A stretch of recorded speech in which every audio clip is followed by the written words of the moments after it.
Hi అండి, నేను మీ పార్థసారథి. మీరు చూస్తున్నారు పార్థు టెక్ వ్లాగ్స్. ఇది ఒక ఫ్యాబ్రిక్ క్లాత్ తయారైన కాటన్ కొలాప్సబుల్ వార్డ్రోబ్ అనమాట. దీన్ని కేవలం 500 రూపాయలకి ఫ్లిప్కార్ట్ నుంచి తెప్పించాను. ఈ బాక్స్ అయితే ఇలా వచ్చింది. దీంట్లో ఏముంది అనేది నేను ఈ బాక్స్ ఓపెన్ చేసి మీకు చూపించబోతున్నాను. సో ఈ వార్డ్రోబ్ ఎలా ఉంటుంది అనేది మనం ఇప్పుడు ప్యాకేజ్ని అన్బాక్సింగ్ చేసి చూసేద్దాం. వీడియోని ఎక్కడ స్కిప్ చేయకుండా పూర్తిగా చూడడానికైతే ట్రై చేయండి. మన ఇళ్లలో ఉండే ఐరన్ బాడీ బీరువాలకు బదులుగా వీటిని మనం సెకండరీ బీరువాలుగా యూజ్ చేసుకోవచ్చు అనమాట. సో ఇప్పుడు నేను సీల్ని అయితే కట్ చేశాను, ఓపెన్ చేస్తున్నాను. ఓపెన్ చేస్తే మొదటగా మనకు ఒక క్లాత్ అయితే ఇచ్చారు, రెడ్ కలర్ క్లాత్ ఉంది. ఆ తర్వాత పైపులు అయితే ఉన్నాయి, అవి కొన్ని సైజుల్లో ఉన్నాయి అన్నమాట. కొన్ని చిన్నవి, కొన్ని పెద్దవి, ఈ విధంగా ఉన్నాయి. ఇంకా లోపల పెద్ద పైపులు చూశారు కదా, ఇవి కొద్ది పెద్ద సైజు పైపులు, అవేమో కొద్ది చిన్న సైజు పైపులు. ఇంకా లోపల ఏమున్నాయో చూసేద్దాం. లోపల చూసుకున్నట్టయితే ఇంకొంచెం అంటే మీడియం సైజు పైపులు అయితే వచ్చాయి.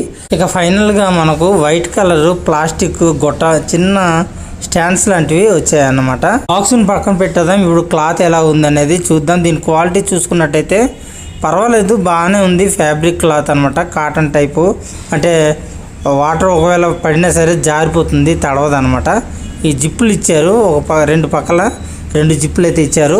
ఇవి వైట్ కలరు అల్మరాల టైప్లో ఉంటాయి కదా బీరువాలోని, అలాంటి వాటి కోసం ఇచ్చినట్టున్నారు. ఇది పై క్లాత్ అనుకుంటాను. సో ఇప్పుడు ఇవి పక్కన పెట్టేద్దాం. పక్కన పెట్టేసి ఈ పైపులతో మనం ఎలా స్టాండ్స్ తయారు చేయాలి, బీరువా ఎలా తయారు చేసుకోవాలో చూద్దాం. ఇప్పుడు నేను ఆ plastic white colour plastic stands ఇచ్చారు కదా, వాటిని మధ్యలో జాయింట్స్ చేసి ఈ పైపులతో ఎలా వార్డ్రోబ్ లాగా తయారు చేయాలనేది ఇప్పుడు మీకు చూపించబోతున్నాను అనమాట. ఫస్ట్ ఈ వైట్ క్లాత్ని తీసుకోవాలి. తీసుకొని ఈ పొడవు పైపులు ఉన్నాయి కదా, ఈ పైపుల్లో వాటిని పెట్టాల్సి ఉంటుంది అనమాట. చూస్తున్నారు కదా, క్లియర్గా చూడండి. ఒకవేళ మీరు కొనుక్కోవాలి అనుకుంటే ఈ ప్రాసెస్ అయితే మీరు చేయాల్సి ఉంటుంది అనమాట. ఈ విధంగా ఈ వైట్ క్లాత్ని ఆ పైపుల లోపల, అంటే వైట్ క్లాత్ లోపల కన్నాలు ఉంటాయి, ఆ కన్నాల లోపల ఈ పైపులు వెళ్ళేటట్టుగా మనం ఈ విధంగా తయారు చేసుకోవాల్సి ఉంటుంది. అన్నీ తయారు చేసుకోవాల్సి ఉంటుంది. ఫస్ట్ టైం ముందుగానే అన్నీ ఇలా తయారు చేసుకున్న తర్వాత ఒకదాని మీద ఒకటి సెట్ చేసుకోవాలన్నమాట. ఎలా సెట్ చేసుకోవాలనేది కూడా నేను మీకు ఎక్స్ప్లెయిన్ చేస్తాను. చూడండి, ఇప్పుడు ఒక అల్మరా లాగా వచ్చేసింది, ఒక అర వచ్చింది అనమాట. ఇలాగే 6 అరలు ఉంటాయి, 6, 5 ఉంటాయి.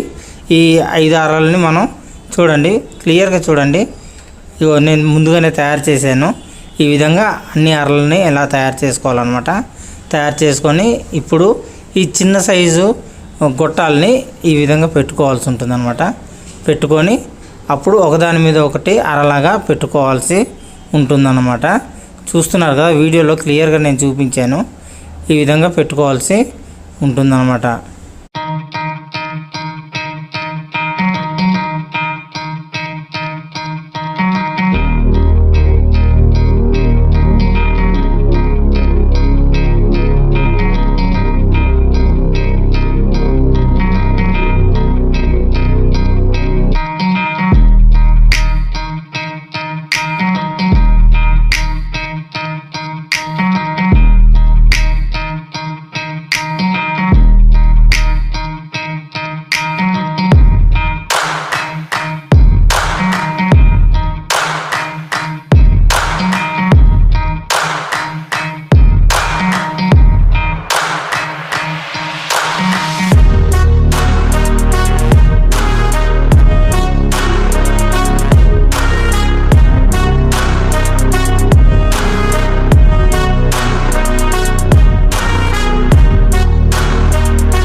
ఫ్రెండ్స్ క్వాలిటీ అయితే బాగానే ఉంది, పర్వాలేదు. ఆ ప్రైస్కి అయితే క్వాలిటీ సరిపోయింది. ఈ కాదు కాబట్టి ఎలకలతో కొద్దిగా జాగ్రత్తగా ఉండాల్సి ఉంటుందన్నమాట. సో ఈ వీడియో మీకు నచ్చితే లైక్ చేయండి, మీ ఫ్రెండ్స్ అండ్ ఫ్యామిలీకి యూజ్ అవుతుంది అనుకుంటే షేర్ చేయండి. అంతేకాకుండా ఫస్ట్ టైం నా ఛానల్ని చూస్తుంటే మర్చిపోకుండా తప్పకుండా సబ్స్క్రైబ్ చేసుకోండి. మరిన్ని అన్బాక్సింగ్ వీడియోస్తో మీ ముందు